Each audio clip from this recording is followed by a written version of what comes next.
미술 작품에 대한 투자는 절세의 미학이다. 최근 미술 작품에 대한 관심이 높아지고 있다. 2021년 연초에 개막된 서울화랑미술제에서 미술품이 역대 최고의 매출가를 기록했으며 4월 초에 개막한 부산 화랑아트페어에서도 좋은 성과를 올린 것으로 알려졌다. 또한 그림을 구매하는 연령층이 점차 변화하고 있다. 2007년만 해도 그림의 최대 구매자는 50에서 60대가 줄이었다고 볼 수 있었으나 최근의 최대 구매자는 30대이다. 50에서 60대가 묻지마 투자였다면 최근의 30대 구매자는 열심히 공부하고 발품을 파는 현명한 투자 구매자이다. 그동안 코로나19에 억눌렸던 소비 심리가 분출된 것도 있지만 최근에는 이른바 아트테크에 대한 소비자의 관심이 높아진 것으로 전문가들은 평가하고 있다. 미술품에 관심이 집중되는 또 다른 이유는 조세 정책과 관련이 있다. 최근 정부에서 부동산과 주식 투자에 대한 과세가 강화되고 있다.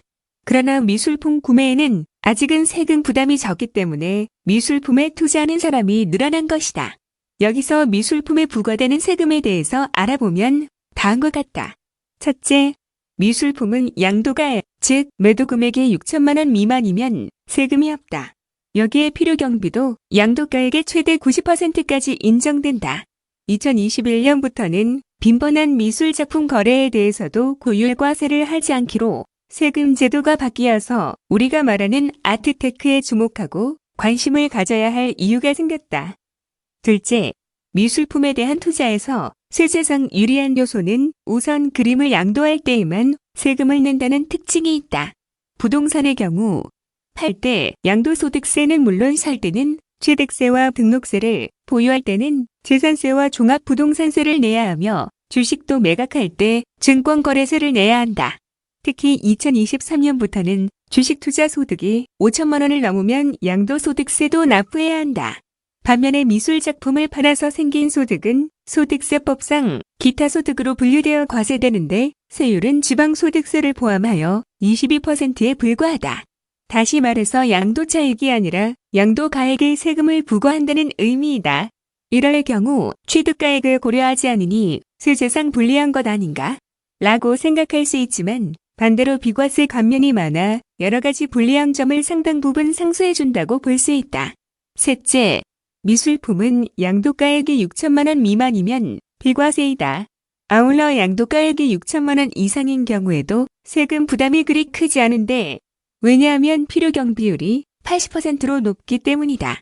또한 양도가액이 1억 원 이하이거나 보유기간이 10년 이상이 되면 필요경 비율이 90%로 높아져서 세금은 더욱 줄어든다.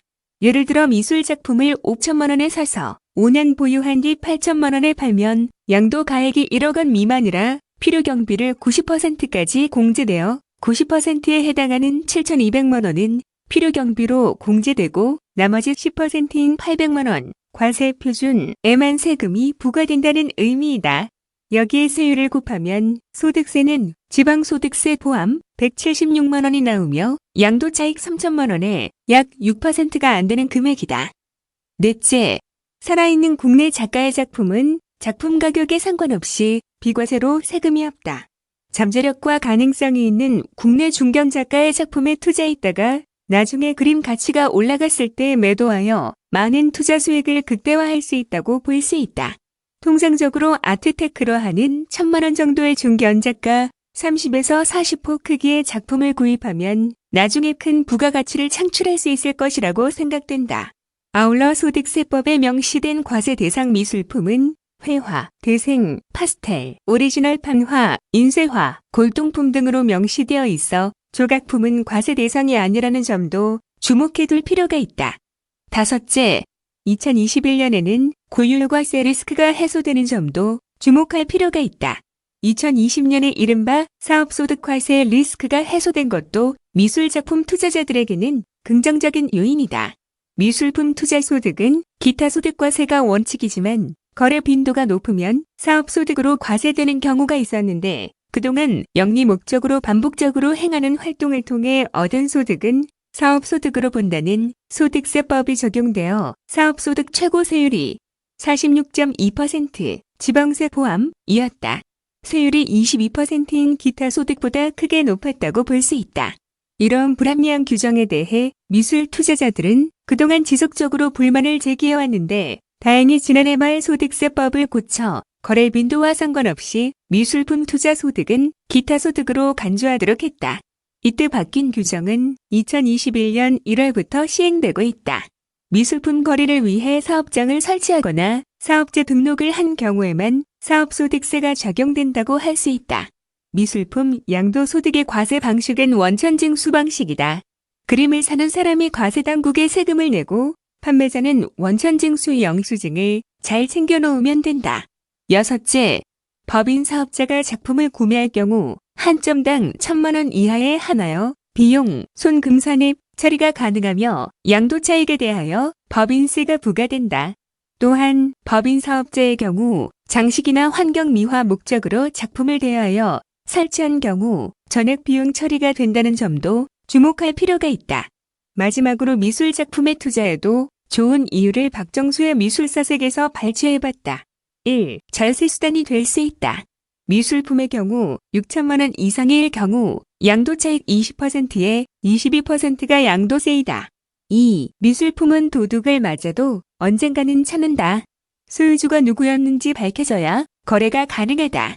3. 잘 고른 미술품은 가격 상승률이 매우 높다. 4. 향후담보 대출이 가능한 동산으로 취급된다. 5. 안전한 현금 보관 품목이다. 6. 이동과 전달이 용이하다. 7. 원작 소유의 즐거움이 있다. 8. 생산자에 대한 투자가 가능하다. 9. 일정 수준에 도달하면 가격 하락이 없다. 10. 대중의 기호에 영향을 받지 않는다. 11. 주식보다 원금 보존에 유리하다. 12. 부동산보다 작은 금액으로 투자할 수 있다. 결론적으로 말하면 미술 작품은 소유하면서 마음껏 감상하고 즐기며 추후에 높은 가격으로 판매할 수 있다는 점이 매력적이다. 그러나 아트테크는 남의 말과 추천에만 의지하지 말고 좋아하는 작품 선택 시 발과 눈과 가슴으로 해야 한다는 점을 명심해야 할 것이다.